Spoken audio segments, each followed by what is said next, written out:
अस्सलामु अलैकुम वरहमतुल्लाहि वबरकातुहू। आज मैं आपको बताने वाला हूँ कि cooling water technical service report कैसे पढ़ते हैं।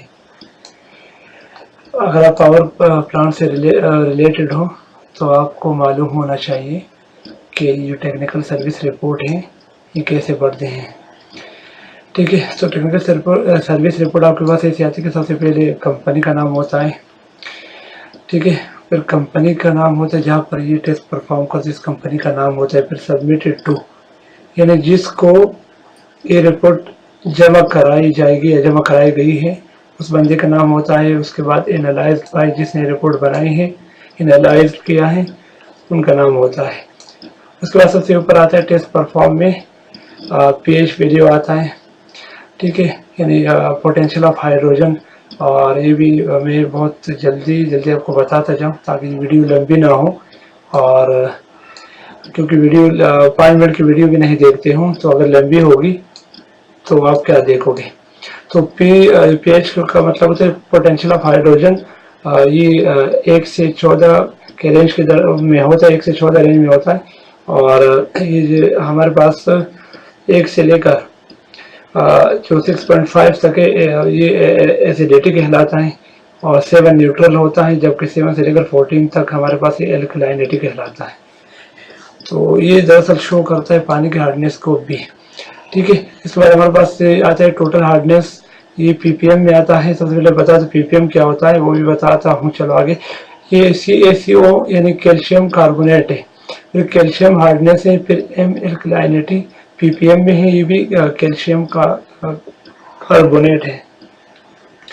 तो ये जो तीनों चीजें ये है हमारे पास टेम्परेरी हार्डनेस। और ये जो क्लोराइड है उसके बाद तो ये है परमानेंट हार्डनेस। परमानेंट हार्डनेस को रिमूव नहीं किया जा सकता पानी से, जबकि इनको किया जा सकता है। ठीक है, अब इसके बाद आते हैं हमारे पास कंडक्टिविटी। ये कंडक्टिविटी का यूनिट है आगे माइक्रो में, महो या सेंटीमीटर में। ठीक है, और ये जगह खाली इसलिए छोड़ गई कि यहाँ बॉयलर के लिए भी होता है। और जो चीज़ें बॉयलर में क्योंकि 0 TDS का पानी चलता है तो उसके लिए यूज़ होता है, और हमारा टॉपिक बॉयलर का नहीं है तो मैं बॉयलर की इसको स्किप कर दूंगा। इन चीज़ों को सिर्फ ये आप पावर हाउस के हिसाब से बताऊंगा। तो हमारे पास इसके बाद आता है टोटल डिजॉल्व सॉलिड्स।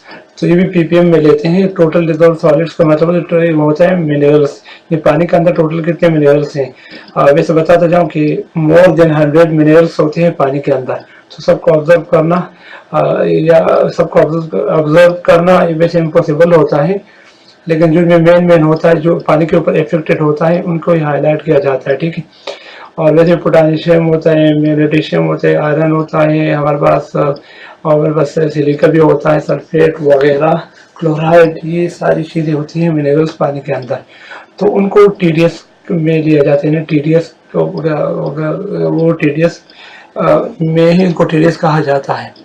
ठीक है, इसके बाद ये सल्फेट है, ये भी छोड़ देते हैं। सिलिका यानी चिकनी मिट्टी वगैरह, आयरन, नाइट्रेट, जिंक, ये चीज़ें स्किप कर देती हैं, यहाँ पर दी नहीं गई क्योंकि बॉयलर वगैरह की वाटर ट्रीटमेंट ज़्यादातर इस्तेमाल होती है।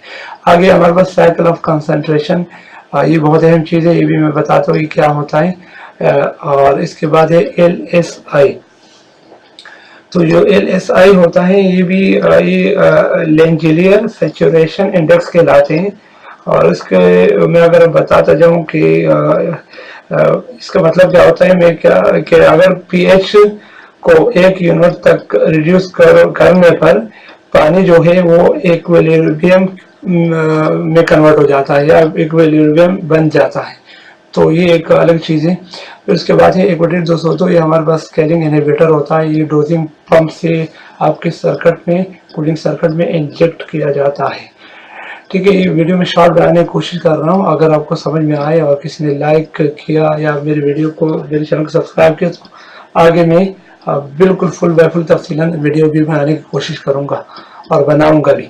आज मैं आपको बता दूँ जल्दी से, ये है हमारे पास रॉ H2O इनिशियल यानी जब तो आपका कूलिंग टावर फर्स्ट टाइम चला तो मेकअप का पानी की रीडिंग क्या थी, ये 8.0 थी, 110, ये एल्कलाइनिटी 80, 84 पे क्लोराइड था।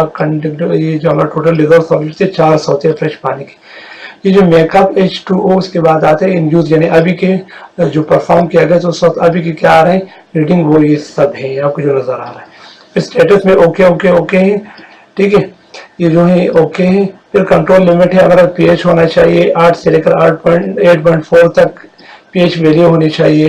फिर हमारे पास जो है कैल्शियम हार्डनेस होना चाहिए 330 to 550, और हमारे पास जो एम एल्कलाइनिटी वगैरह है, आपको जो बताया मैंने एल्कलाइनिटी क्या होती है, तो वो 90 to 200 होनी चाहिए, ठीक है। क्लोराइड हमारे पास 273 to 455 तक होनी चाहिए, और जो हमारा TDS है वो 1200 to 2000 तक होना चाहिए, ठीक है। नंबर ऑफ कंसंट्रेशन हमारे पास होनी चाहिए 3.0 to 5, ठीक है, साइकिल।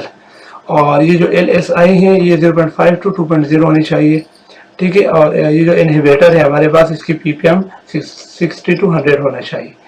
अभी मैं बताता जाऊँ कि आगे जो है ये जो करंट कूलिंग टावर की सिचुएशन है, क्या है, करंट में क्या स्टेटस है वो आ रहा है। पीएच वैल्यू 8.33418 जो है हमारे पास, कैल्शियम हार्डनेस का 156, एल्कलाइनिटी थी 343, क्लोराइड्स और 1450 हमारे पास TDS।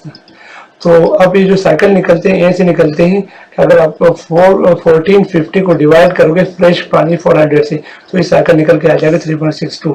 तो 3.0 से 5.0 तक साइकिल ऑफ कंसंट्रेशन होने चाहिए था, तो 3.6062 आ रहा है, तो इसका मतलब ये ओके है, ठीक है। अगर बताते जाओ, अगर ये साइकिल जितने भी साइकिल अगर ज्यादा साइकिल ऑफ कंसंट्रेशन ज्यादा आएगी, तो उतने ही आपकी कूलिंग टावर में स्केलिंग बढ़ेगी, स्केलिंग आएगी।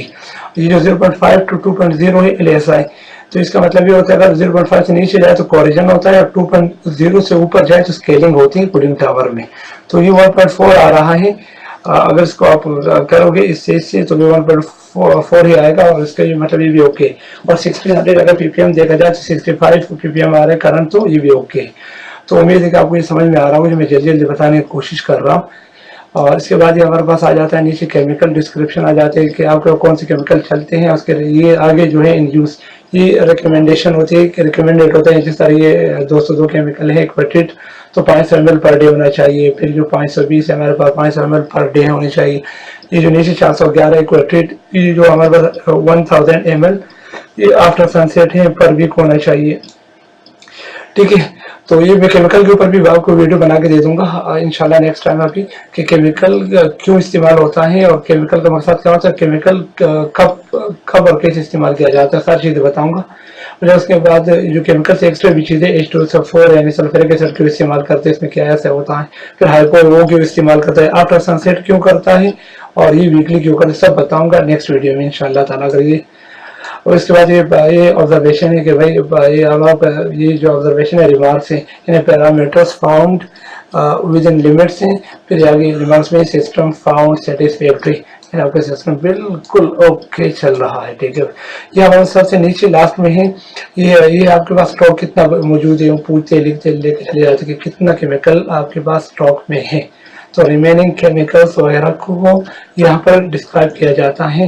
और उसके बाद ये किसी भी इंजीनियर वगैरह जो आप चेक करते हैं, आपके पास रिपोर्ट आती है, तो उनका सिग्नेचर होता है।